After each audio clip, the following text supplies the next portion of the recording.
아멘. 오늘 본문의 말씀을 통해 왕으로 선택된 사울이라는 주제로 말씀을 나누겠습니다. 사무엘에게 이스라엘 백성들이 찾아가 왕을 세워달라고 요구했고 사무엘이 하나님께 기도하고 또한 하나님께서 백성의 요구를 들어주시라고 한 것이 바로 8장까지의 내용이었습니다. 그리고 본문은 하나님께서 백성들의 요구대로 이스라엘 초대 왕으로 사울을 택하는 장면과 사울과 사무엘 선지자의 만남을 기록하고 있습니다. 1절 아래 27절까지 그 내용입니다. 먼저 1절과 2절은 사울의 출신을 기록하는데 사울은 베냐민 지파 중 가장 유력한 사람인 기스의 아들로 태어났습니다. 여기서 유력하다는 것은 권위와 능력이 있는 지도자를 의미합니다. 그리고 사울을 가리켜 준수한 소년이라고 했는데 9장부터 13장의 내용을 미루어 보면 약 37세가량의 젊은이였습니다. 그런데 사울은 외모도 잘생기고 키도 컸다고 말합니다. 또 5절까지는 기스가 기르던 암나귀를 잃어버리자 사울에게 사환과 함께 가서 그 나귀를 찾아오라고 합니다. 그러나 사울은 아버지의 말에 순종하여 암나귀를 찾아 나섭니다. 그런데 그는 저 웬만한 곳을 다 다녀도 찾지 못해요. 그러자 사울이 사울에게 그냥 집으로 돌아가자고 합니다. 암나귀를 고사하고 아버지가 자신들로 인하여 걱정하실 것 같다고 그렇게 고민하며 그러한 제안을 합니다. 이런 말로 미뤄볼 때 아마 기스의 가족은 다복하고 가족들끼리 서로 사랑하고 격려하는 사랑이 넘치는 따뜻한 가정이었던 것 같습니다.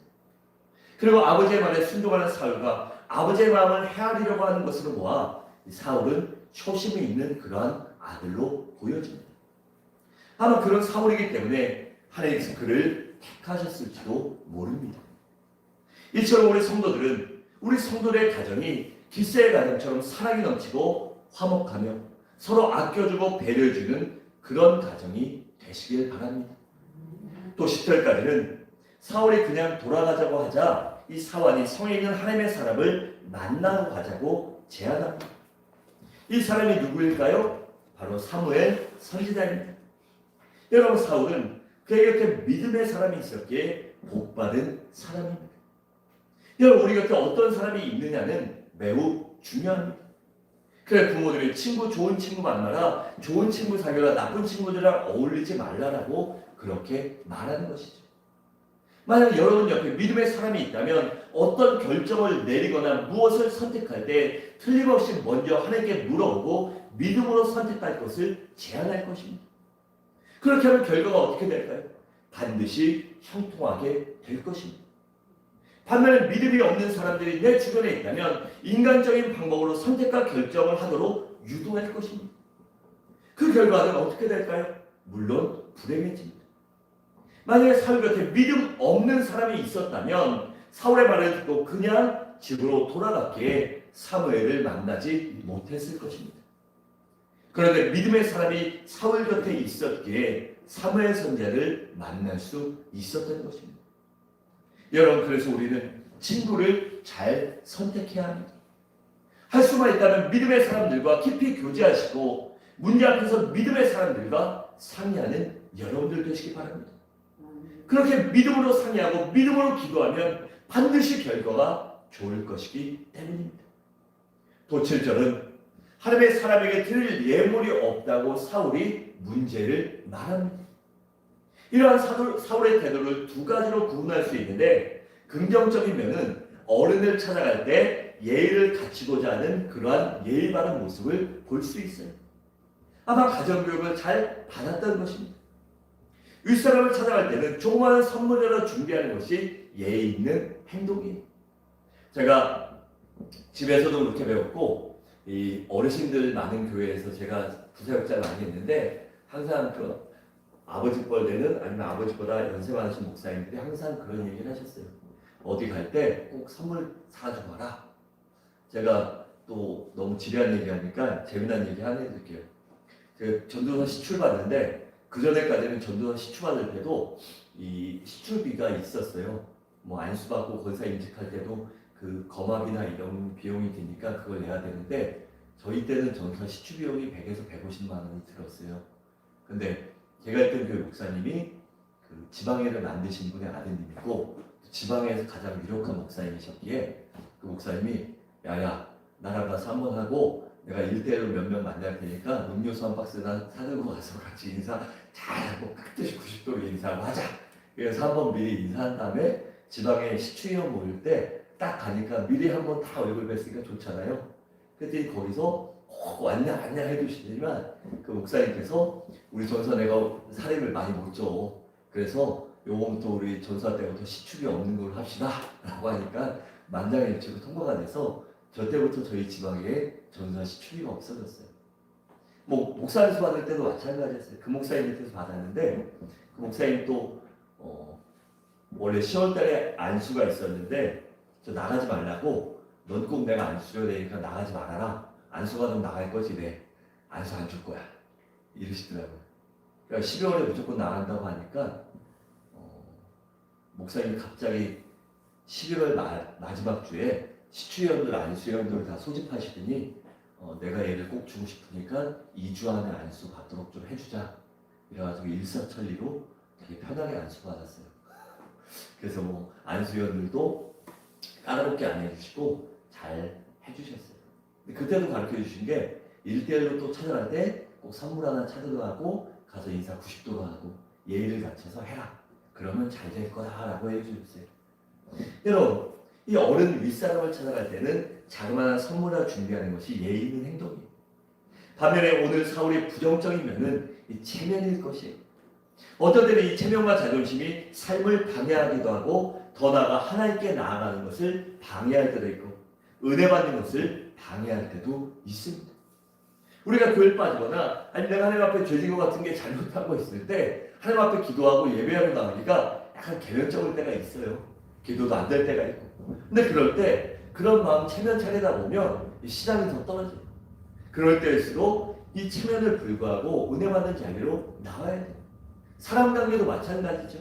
그런 것 때문에 조금 꺼리끼고 조금 어려워서 안 만나고 멀어지다 보면 이 사람도 멀어지게 됩니다.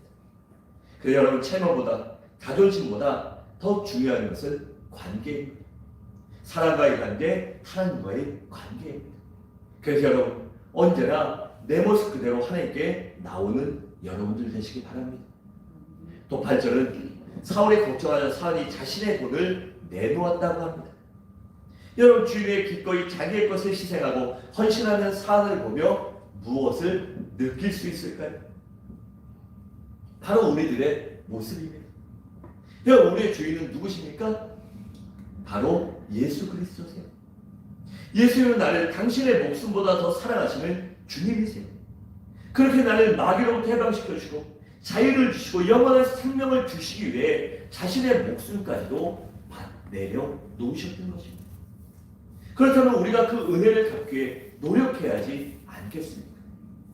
평생 갚아도 갚을 수 없는 그 사랑과 은혜에 보답하고자 기꺼이 주님을 위해 차원하는 심령으로 우리의 몸과 시간과 정성을 들여야 하는 것입니다. 시편 47편 7절에 보면 이렇게 말합니다. 하나님은 온 땅의 왕이시며 지혜시로 찬송할지다 라고 했는데 여기서 지혜시는 타 번역에서는 정성이라고 번역하고 있습니다. 그러니까 하나님은 온 땅의 왕이시니 정성을 다하여 찬양하라 라고 하는 것입니다. 또 역대하 15장 12절에 보면 마음을 다하고 목숨을 다하여 조상들의 하나님 여호와를 찾기로 언약하고라 했습니다. 하나님을 찾고 하나님께 예배하고 하나님 앞에 나오는데 내 마음과 목숨을 다하여 정성껏 섬기라고 하는 것입니다. 또 신명기 11장 13절에 보면 내가 오늘 너에게 명하는데 명령을 너희가 만일 청종하고 너희 하나님 여호와를 사랑하여 마음을 다하고 뜻을 다하여 섬기며 해갖고 22절에서는 너희가 만일 내가 너희에게 명하는 이 모든 명령을 잘 지켜가요 너희 하나님 여호와를 사랑하고 그의 모든 도를 행하여 그에게 의지하면이라고 그 말씀을 들을 것을 권면합니다. 그럼 그런 자에게 주시는 약속이 신명기 30장에 기록되어 있는데 9절과 10절을 우리 함께 읽겠습니다. 시작!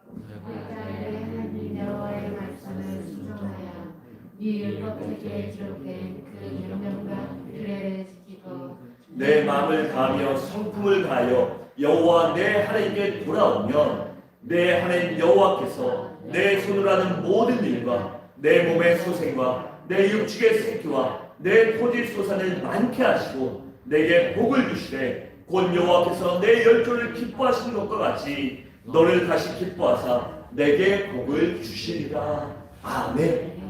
여러분, 하나님을 사랑하고 하나님께 정성으로 예배하고 하나님을 진정으로 찬양한다면, 하나님을 목숨을 다하고 정성을 다해 섬긴다면 하나님께서 이러한 복을 허락하여 주시는 것입니다. 바라건대 이 자리에 있는 우리 모든 성도인들 모두 주님을 사랑하고 자원함으로 정성을 들임으로 이 약속의 축복을 누리시길 바랍니다. 또 9절과 10절은 선견자요 선자라는 말씀이 나오는데, 그것은 하나님으로부터 꿈과 환상을 통해 계시를 받고 예언하는 사람을 말합니다. 그리고 사울이 사환의 말을 듣고 그 말이 옳다여 이 사무엘을 만나러 갑니다. 여러분이 사울의 모습을 보면 이때까지만 해도 사울의 귀와 마음이 닫히지 않고 열려 있었던 것 같습니다. 그래서 객관적으로 판단하고 믿음으로 선택할 줄 알았어요. 여러분, 진정으로 지혜로운 사람은 어떤 사람일까요? 그것은 다른 사람의 말을 경청할 줄 아는 사람입니다. 그리고 바르게 판단하려고 노력하는 사람입니다. 그리고 그것이 옳다면 내 생각과 틀리더라도 기꺼이 수용하고 받아들일 줄 아는 사람이 진정으로 지혜로운 사람입니다. 여러분, 고집과 신념은 다릅니다. 고집은 목적과 과정이 잘못되었기에 자기 뜻대로 밀어붙이는 것이, 반면에 신념은 올바른 목적을 위해서는 방법을 바꿀 줄도 아는 것입니다. 바른 것을 수용하고 받아들일 줄 아는 것, 그것이 바로 신념이 있는 사람의 행동입니다. 우리가 예전에 일제차에 있을 때 독립이 목적이었잖아요. 그래서 우리 백성들이, 이 나라의 모든 사람들이 자유롭게 살아야 돼요. 그 억압과 착취에서, 이 죽음의 고통과 공포에서 모든 백성들이, 이 땅의 국민들이 자유로워지는 것이 그 독립운동 투사들의 신념이었어요. 근데 그 신념을 따라 살다 보니까 틀린 방법이 나왔어요. 그래서 일부는 북쪽에서 이 중국 쪽에 갔던 분들은 이 공산당 쪽과 만나게 되고, 그런 걸 몰랐으니까요. 그래서 그쪽 분들과 연합해서 무기도 받고 군사훈련도 받고 하다 보니까 이 공산당과 관련된 일을 했던 거고, 또 남쪽에 있던 사람들, 아니면 이 해외에 있던 사람들은 미국이나 자유주의 국가들과 연합하다 보니까 또 그렇게 했던 거예요. 그들의 정치적인 색깔이나 이념이 심하지 않았어요.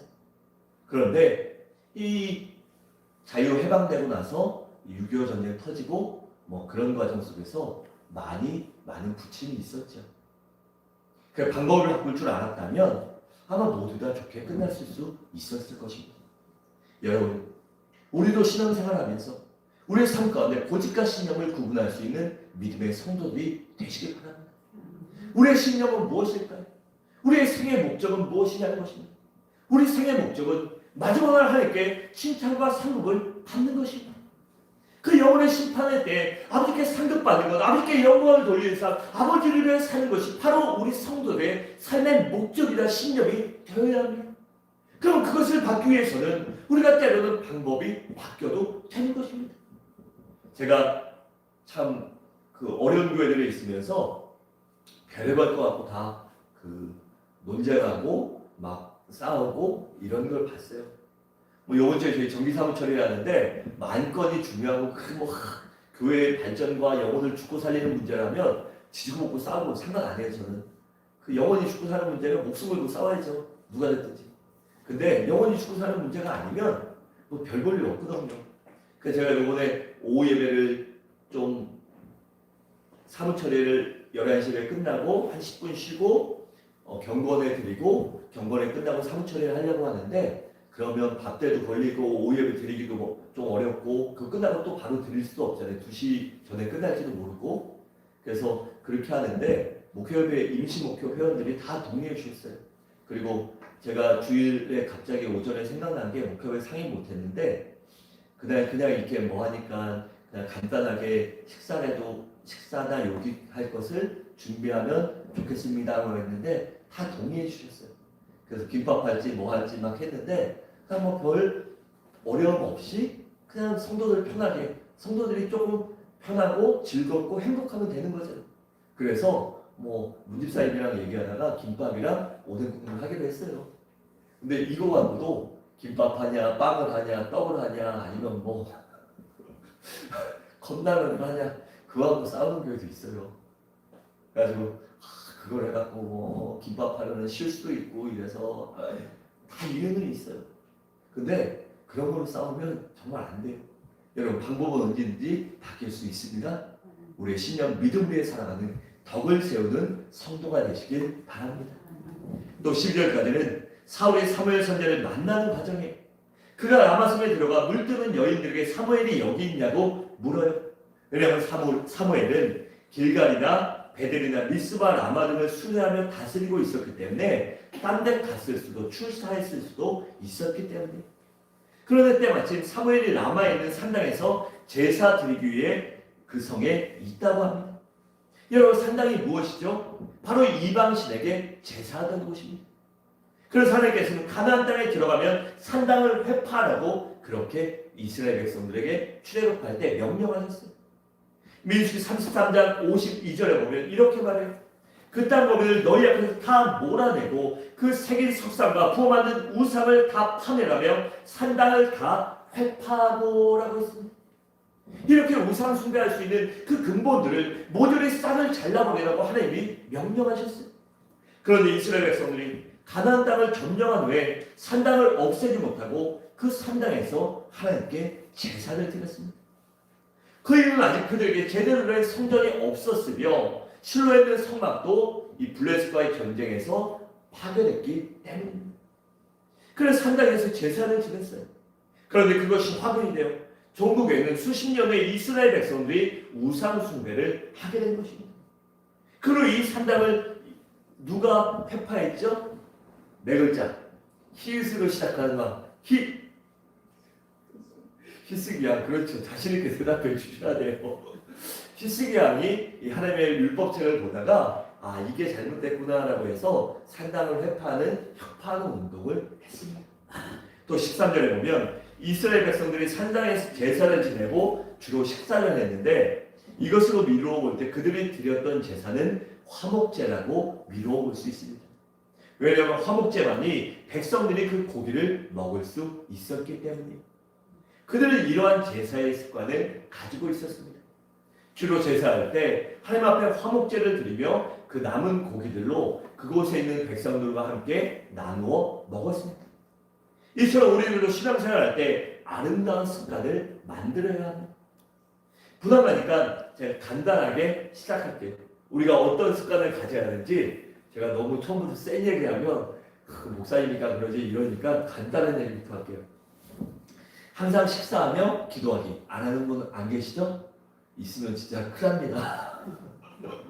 집사님이 이상했는데 식기도 안 한다. 큰일 나요. 그리고 예배 시간 전에 오기. 또 매일 규칙적으로 성경 읽고 기도하고 큐티하기.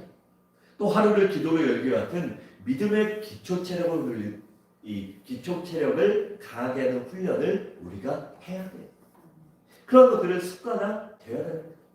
그리고 조금은 부담스러운 내용으로 말씀에 무조건 순종하려고 노력하기. 또 항상 예수님을 증거하기. 그러니까 전도하기죠. 또 열심히 봉사하기. 그리고 정성껏 주님 앞에 예물을 드리기. 그 좋은 습관들이 많이 있어요. 근데 좀 부담스럽죠? 저도 몇 년 전에 예전에는 11조를 받으면 사례를 받으면 사례회에서만 했었고 아니면 성도님들이 이렇게 도섭이나 주시는 거에 대해서만 했었어요. 근데 예전에 어떤 목사님 밑에 있었을 때 그 목사님이 선물 들어오고 성도들이 밥 사주고 하는 것까지 다 정확히 못해도 계략적으로 계산해서 하나님 앞에 11조를 드린다 이러시더라고요. 그리고 목사님 그거 너무 지독한 거 아니에요? 그랬더니 내가 지독하게 하면 하나님도 지독하게 나를 축복해 준다. 그 얘기를 하시더라고요. 아주 네가 하나님 앞에 정직하게 살려고 노력하면 하나님이 반드시 하나님도 너를 그렇게 축복해 주신다. 난 그렇게 축복 많이 받았다라고 하시는데 그 목사님 삶을 보면서 정말 그런 걸 많이 배웠어요. 그래서 저도 성도님들이 주시면 11조 하려고 많이 노력해요. 거의 다. 그리고 자랑은 아니에요.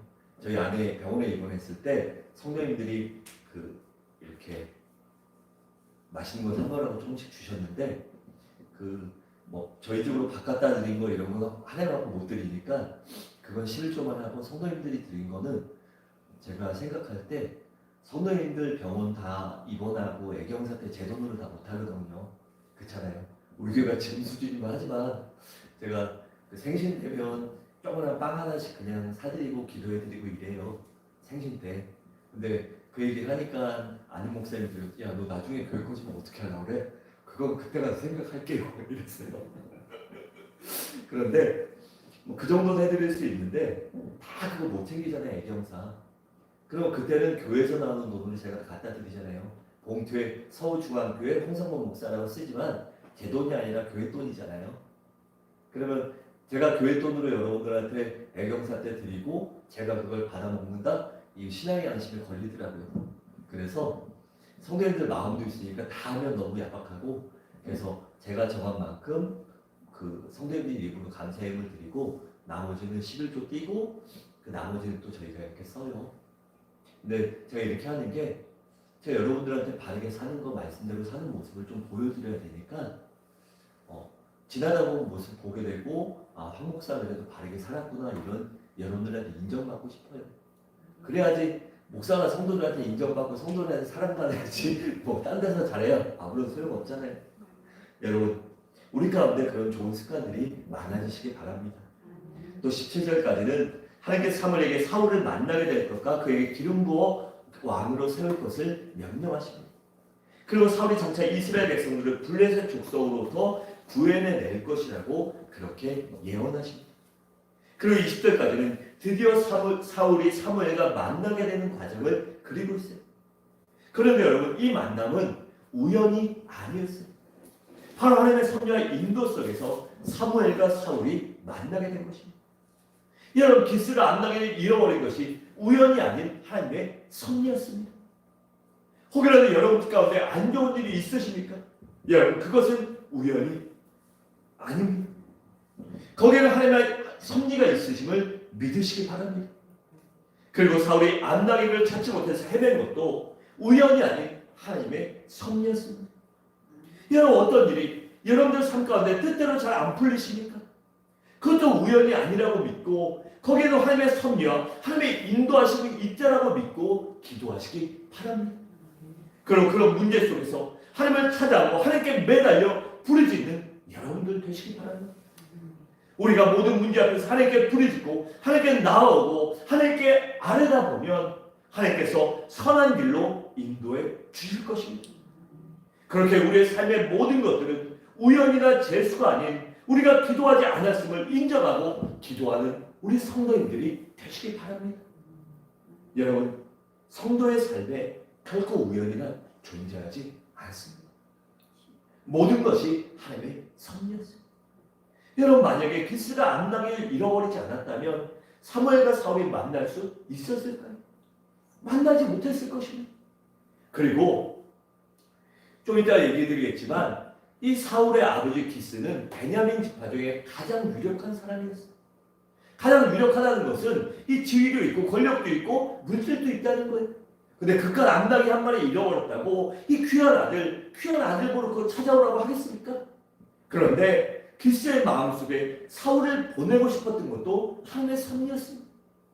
사울이 아버지한테 아버지 그까짓 거 하나 잃어버렸다고 나보고 찾아오라고 그래요? 대들지 않은 것도 하나님의 섭리였어요.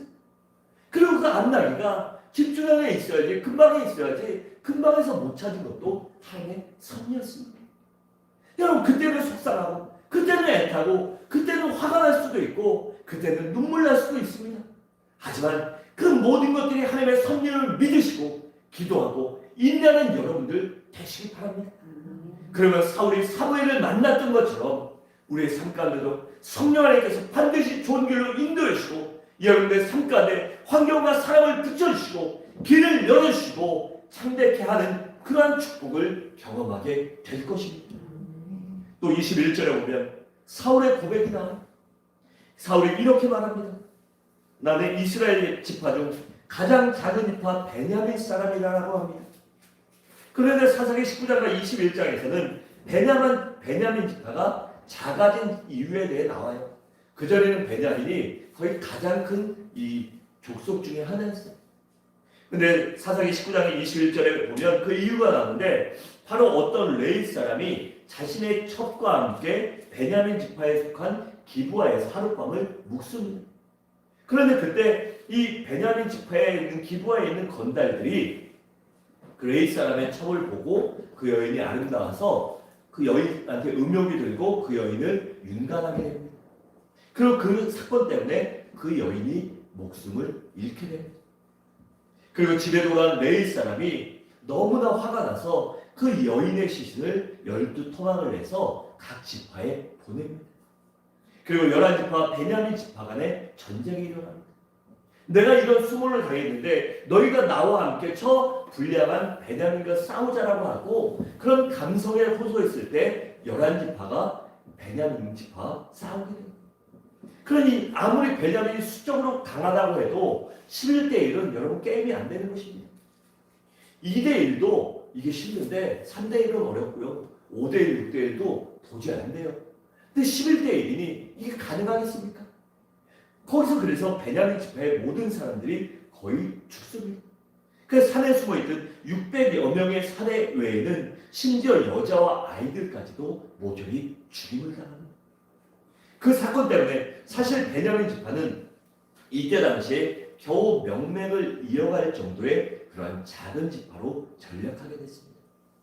그래서 이스라엘 중 가장 작은 지파라고 사울이 고백한 것입니다. 그러나 사울이 나의 가족은 베냐민 지파 중에 가장 연약한 집안이라고 말하는 것은 또 겸손의 표현이에요. 자기네 지파가 그러니까 자기의 집안이라도 약하게 겸손하게 표현하고 나같이 부족하고 나같이 약한 사람을 써주셨으니 감사합니다라고 그렇게 겸손하게 고백한 것입니다. 그리고 사울의 이런 겸손이 바로 하나님께서 택하신 이유가 아닌가 생각해 봅니다. 여러분, 하나님께서는 어떤 자에게 은혜를 주시고 어떤 사람을 쓰실까요? 바로 겸손한 자에게 은혜를 주시고 겸손한 사람을 사용하여 주십니다. 잠언 16장 19절에 보면 이렇게 말해요. 겸손한 자와 함께하여 마음을 낮추는 것이 교만한 자와 함께하여 탈취물을 나누는 것보다 나으니라고 했어요. 이 겸손한 자와 함께하여 마음을 낮추고 조금 낮아지고 조금 수모를 당해도 그것이 교만한 자와 함께 남의 것을 뺏은 것을 나누는 것보다 더 낫다는 것입니다. 여러분, 세상적인 이치로 보면 특별히 지금 같은 물질 만능주의에서는 절대 말이 안 되죠. 그런데 하나님은 이렇게 말씀하고 계십니다. 또 잠언 15장 33절에 이렇게 말해요. 여호와를 경외하는 것이 지혜의 훈계라 겸손은 존귀의 길잡이니라 라고 했습니다. 여호와를 경외하고 겸손하는 것이 존귀케 되는 앞잡이, 존귀케 되는 지름길이라고 말하고 있습니다. 또 미가서 6장 8절에 보면 사람아 주께서 선한 것이 무엇임을 내게 보이셨나니 여호와께서 내게 구하시는 것은 오직 정의를 행하며 인자를 사랑하며 겸손하게 내 하나님과 함께 행하는 것이다 라고 그렇게 말씀합니다. 또 스바냐 2장 3절은 이렇게 말해요. 여호와의 규례를 지키는 세상의 모든 겸손한 자들아 너희는 여호와를 찾으며 공의와 겸손을 구하라. 너희가 여호와의 분노의 날에 숨김을 얻으리라 라고 했습니다. 이 여호와의 규례, 하나님의 말씀을 따르는 겸손한 사람, 즉 하나님의 말씀을 따르는 사람이 겸손한 사람이라는 것입니다. 이렇게 하나님의 말씀을 따르는 겸손한 사람에게 어떻게 해요? 여호와의 분노의 날, 하나님이 화가 나고 진노하셔서 모든 것을 쓸어버리는 그 날에도 하나님이 우리를 숨겨주시고 피하게 해주신다는 것입니다. 또 빌립보서 2장 3절에 보면 이렇게 말합니다. 아무 일에든지 다툼이나 허용으로 하지 말고 오직 겸손한 마음으로 각각 자기보다 남을 낮게 여기고 라고 했습니다. 여러분, 살다 보면 자기 잘난 맛을 사는 사람들 정말 많습니다. 그런데 아무리 내가 내 잘난 맛을 살더라도 그것이 자존감은 될지언정 자존심은 되지 말아야 합니다. 자존감이 높은 사람은 어디 가서 누가 뭐라 해도 별 꿈쩍하지 않아요. 누가 나하고 멍멍이라고 한다고 내가 멍멍이가 아니니까요. 저도 자존감이 굉장히 높아서 애전에 가면 주눅 안 드는데 그래요. 그래서 처음 가고 어디 뵈면 다들 사람들이 좀 많이 좋아해 주세요. 근데 저는 이 자존감도 있지만 자존심도 조금 아직 못 죽인 게 있어서 이 자존심을 건드리면 발끈할 때가 있거든요. 근데 여러분, 우리 하나님 앞에서 이 자존심을 내려놓으시기 바랍니다. 그리고 하나님 앞에, 사람 앞에 겸손한 사람도 거듭나시길 바래요. 또 야고보서 4장 10절에 보면 주 앞에서 낮추라. 그래야만 어떻게 해요? 주께서 너희를 높이시리라고 했습니다. 하나님 앞에 낮아지고 하나님 앞에 납치하고 엎드려 참고하고 회개하고 하나님 앞에 모든 것을 아뢰고 하나님께만 내 삶을 의탁하면 하나님께서 우리를 높여주시겠다는 것입니다. 또 베드로서 5장 5절에 보면 하나님이 교만한 자를 대적하시되 겸손한 자들에게 무엇을 주셔요? 은혜를 주신다고 했습니다. 교만한 사람은 하나님이 대적하시니 어떻게 돼요? 당연히 망할 수밖에 없는 것입니다. 하지만 겸손한 자들은 하나님의 은혜를 베풀어 주시고 긍휼하게 여겨주십니다. 사랑하는 성도 여러분, 하나님께서는 약한 자를 강하게 하셔서 강한 자를 부끄럽게 하십니다. 또 천한 자를 쓰셔서 귀한 자를 부끄럽게 하십니다. 그리고 또한 하나님은 세상적인 기준이 아닌 하나님의 기준으로 사람을 쓰십니다. 그렇게 우리 모두 하나님의 기준에 합당한 겸손한 믿음의 성도들이 되시기 바랍니다. 사랑하는 성도 여러분, 말씀을 마치겠습니다. 사울은 부모를 공경하고 매사에 노력하는 겸손한 사람이었습니다. 우리 주님이 이런 사람을 사용하시오. 그렇게 이 자리에 모든 성도님들도 하나님께 순종하며 충성하는 일꾼이 되고 겸손을 잃지 않으므로 사울처럼 중간에 버림받는 사람이 아니라 끝까지 주님 손에 붙들리고 끝까지 주님께 함께 하시고 하나님이 존귀케 하시고 하나님이 승리케 하시고 하나님이 모든 것을 이루어지는 믿음의 성도들이 되시기를 주님의 이름으로 간절히 축원합니다. 이 시간 하나님께 성령 하나님 찬양하시고